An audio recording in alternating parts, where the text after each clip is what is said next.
Та бүхэнд энэ өдрийн мэнд хүргэе. Би хоёр зүйлийн тухай ярина. Нэг нь хор тавдар гэгч өвчин Япон хүмүүст хамгийн их байдаг.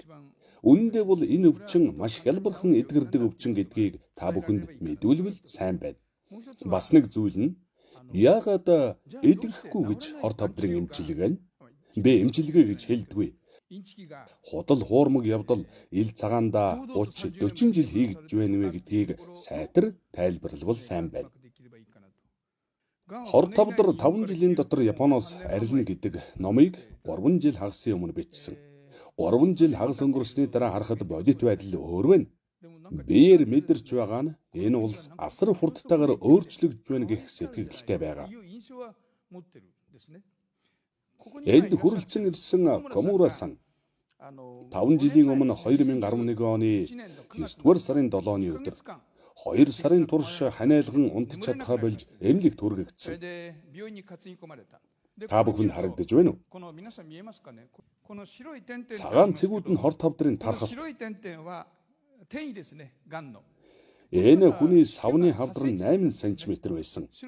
Цагаан цэгүүд болох хавдрыг хараад эмч 1-2 7 хоногт нас барна гэсэн. Удлаа гэхэд 1 сарын дараа нас барна гэжээ. Миний яриаг арын игнэнд 5-6 удаа сонссон хүн Нагоя руу яаран буцаж нэгэн эмчилгээ хийсэн. Харин 3 сарын дараа ийм болсон. Алга болсон байна. 8 см-ийн савны хор тавдар нь 2 см болсон. 6 сарын дараа бензин 10-аас 15 кг буурсан. Өөх нь багассан байгаа биз? Энэ жишээ бол зөвхөн энэ хүндэл бий болсон жишээ бус. Ангаах эмчилгээ хийвэл энэ өвчин заавал эдгэрдэг өвчин.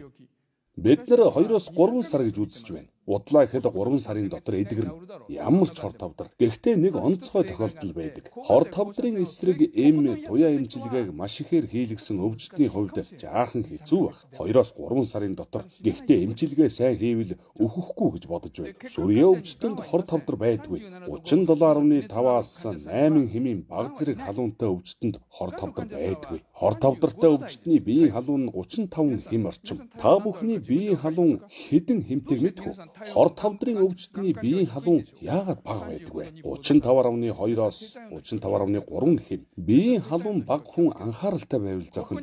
Хор тавдар байна гэдгийг олж мэдэх аргыг ПЭТ шинжилгээ гэдэг. Ямар шинжилгээ вэ гэвэл глюкозонд наалдан гялалзах бодис туслаар хийн. 1 цагийн дараа энд гялалзах бодис цугларна. Хор тавдрын тархалт мөн хор тавдар олсон бол өөр хэсэгт хор тавдар байгаа эсхийг олохын тулд хийн. Глюкоз нь хор тавдрын эдэж тэжээл гэдгийг эмч мэддэг. Гэсэн ч хавдрын эсрэг юм туяа эмчилгээ мэс засал хийсний дараа өвчтөн түр зур юм эдэж ууж чадхаа болно. Тэр үед туслаар глюкоз. Глюкоз хор тавдрын эдэж тэжээл бидтэй гэхэд эмч юу гэж хэлдэг гэж. Энэ бол тархины шим тэжээл гэдэг. Та бүхэнд юу гэж хэлэх вэ гэхээр бодхоо болно. Тийм үү? Танд даатгалаа гэж. Яагаад даатгадаг юм бол? Бид нэр юу ч мэдэхгүй. Тиймээс эмчид даатгадаг. Миний хувьд мэдхийг хүсэхгүй байгаа хүн л үл мэдэгч. Сурал цаач гэдэг өөрийн хор тавдар гихч өвчин ямар өвчин бэ гэдгийг мэд гэж хэлдэг. Сайн бодохгүй хүнийг бодол санаагүй хүн гэж хэлдэг юм бэ. Бодол санаагүй хүн мэдээлэл олж авдаггүй. Тиймээс мэдчих чадахгүй. Хор тавдар үнэндээ бол амархан эдгэрнэ. 3 сарын дотор. Удлаа гэхэд. Харин яагаад 3 сар, 1 жил, 5 жил гээд үргэлжилдэг вэ? Өвчнийг ангаах аргыг мэдэхгүй эмчид үзүүлснээс тэр тэгж бодохгүй байна уу? Глюкоз нь хор тавдрын эдэж тэжээл гэдгийг мэдсээр байж тусал хийж байдаг. Хор тавдрын өвчтөн яавал дээр вэ гэвэл эхлээд эргэлтэнд манжио чихэр авчирж болохгүй. Цагаан будаа, цагаан толох, цагаан гурил бүгд хориотой, зайрмаг, царцмаг мэдээж болохгүй. Хор тавдрын эдэж тэжээл нь глюкоз шүү. Хор тавдартай өвчтөн чихэрлэг зүйл идэхийг хүсдэг. Болохгүй гэдг бахад зөгийн бол яах вэ гэж асуудаг. Болохгүй гэж хэлээд байхад 3 сар төвчиж чадна гэж бодож байна. Төвчиж чадах хүн эдгэрнэ. Тиймээс бор будаа хэрэглэх. Энэ хэсэг дайны дараах үе. Өхягаан өнгө нь хор тавдрын график. 10,000 хүн тутамдах нас баралтын тоо 300 гэсэн тоо нь 340,000-аас 350,000 хүн. Шар өнгийн мөрийн сүрье. Дайны өмнө сүрьегийн нас баралт маш өндөр байсан. Дайны дараа нас баралтын хувь хурдцтай буурсан. Харин энэ мөрөө хор тавдар 2016-2015 онд 370,000 хүн нас барсан. 370,000 хүн өнгөрсөн жил хор тавдраар нас барсан. Эдгээр хүмүүсийн нэгэнч өөхөх шаардлага байгаагүй. Эмч хүний хувьд итгэлтэйгээр хэлнэ. Хүмүүс яагаад хор тавдраар нас бардаг юм бэ?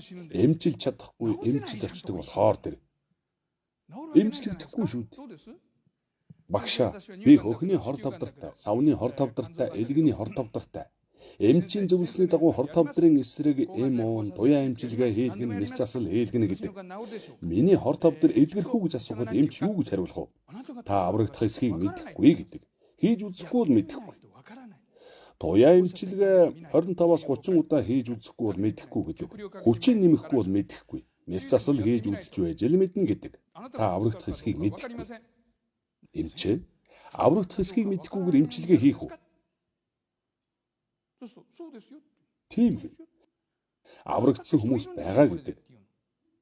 1000 хүнд эмчилгээ хийхэд 800-аас 900 хүн үхтэгч 100 хүн аврагдана. Тиймээс л хийн. Надад юу нь болохгүй байна вэ гэвэл таныг аварна гэж хэлэх эмч Японд байгаа болов уу? Байгаа бол хэн нэг нь хэлж өгнө. Би мэднэ. Тэр эмч гэж хэлнэ. Хэнч байхгүй юу? Энэ чинь бодит байдал. Тэгсэн ч эмчилгээ хий. Хор тавдрын эсрэг эм туяа эмчилгээ. Яагаад вэ? За тэгвэл эдгэрх хүн болгон эдгэрхгүй хүний ялгаа юу вэ? Ямар хүн эдгэрсэн байх вэ? Ямар хүн эдгэрхгүй вэ? Эдгэрхгүй хүн бол зөвхөн эмчийн хэлсний дагуух хүн. Эдгэрхгүй. Хортой хүчтэй эм хийлгээд эдгэрнэ гэж бодох нь солиотой. Энийхэр бол энийг эмч мэд. Тиймээс эмчилж чадахгүй. Шууд хэлгээд итгэлтэйгээр хэлнэ. Одоогийн эмчнэр эмчилж чадахгүй. Тийм эмчүү хүмүүс очсон. Тиймээс нодон жил 370,000 хүн нас барсан. Өдөрт 1000 хүн нас барж байна. Энэ бол аллах. Миний хувьд та бүхэн сэрцгэн үг хэлмээр байна. Сэрцгээ. Япон хүмүүс алуулж байна. Тэгж болохгүй нь. Туслаар глюкоз хийж байна штэ. Хор тавдрын эдэш. Хачин гэж бодохгүй нь. Хор тавдрын эсрэг эм гэж нэрлсэн хор хийж байна. Хортой хүчтэй эм. Харин та бүхэн эмчид итгэдэг. Энэ л том зүрх. Эмч эмчилж чадах. Гэхдээ хэцүү гэж байвал баяртай гэж хэлгээд болно. Гэхдээ хэлдэггүй. Тэр л асуудал. Ямар хүн эдгэрсэн бэ гэвэл эмчийн зөвлөмжийг авч түүнээс гадна олон зүйл хийдэг хүн, эдгэрсэн хүний үгийг сонсоод тэр дагуу нь хийх хүн. Фугойдон их хэрэглэх, халуун аршаанд их орох, витамин С 300 г, лимон 2000-аас 3000 ширхгийн дусал 7 хоног бүр хийлгэх. Хор тавдарт өөр сайн юм гэвэл дулаан байх. Эдгээр зүйлийг хийж шимд хижээл сайн авах хүн эдгэрнэ. Харин эмчтэр очиход үүнийг хэлэхгүй. Эмч харин хэлэх хэрэгтэй. Хор тавдрын эсрэг эм туяа эмчилгээнээс өөр эмчилгээ хийж байгаа гэж эдгэрсэн хүмүүсийн туршлагыг их сонссон гэж ийм хүн байдгүй. Тиймээс л эмч сайн гэж боддог. 1 йен мөнгө 1 грамм. Хамгийн үнэтэй хор тавдрын эсрэг эмний үн хэд гэдгийг мэдэх хүн байна уу? Фегинтерфером альфа 2b гэдэг хор тавдрын эсрэг эм. Би бас сонсоод гайхсан. Бид нар сайн эм л гэж хэлэхээс үн хэд вэ гэж бододгүй. Сайн эм байвал өгнө гэж бодох эмч олон. 1 грамм нь хэд гэж бодож байна уу? Муу хүний дүрээр хариулна уу? Сайн хүн болж болохгүй. 1 сая йен үү гэвэл тийм биш ээ. 330 сая йен. Фегинтерфером. Анхудаа сонсоод юу вэ гэж бодсон. Дараагийн үнэтэй хор тавдрын эсрэг эм, майлотрог гэдэг хор тавдрын эсрэг эм, молекул төвшний хор тавдрын эсрэг эм 48 сая йен. Амар ашиг олж байгаа биз? Хэн ашиг олж байна вэ? Та бүхэн бүгд өдөө нийцгэнэ үү?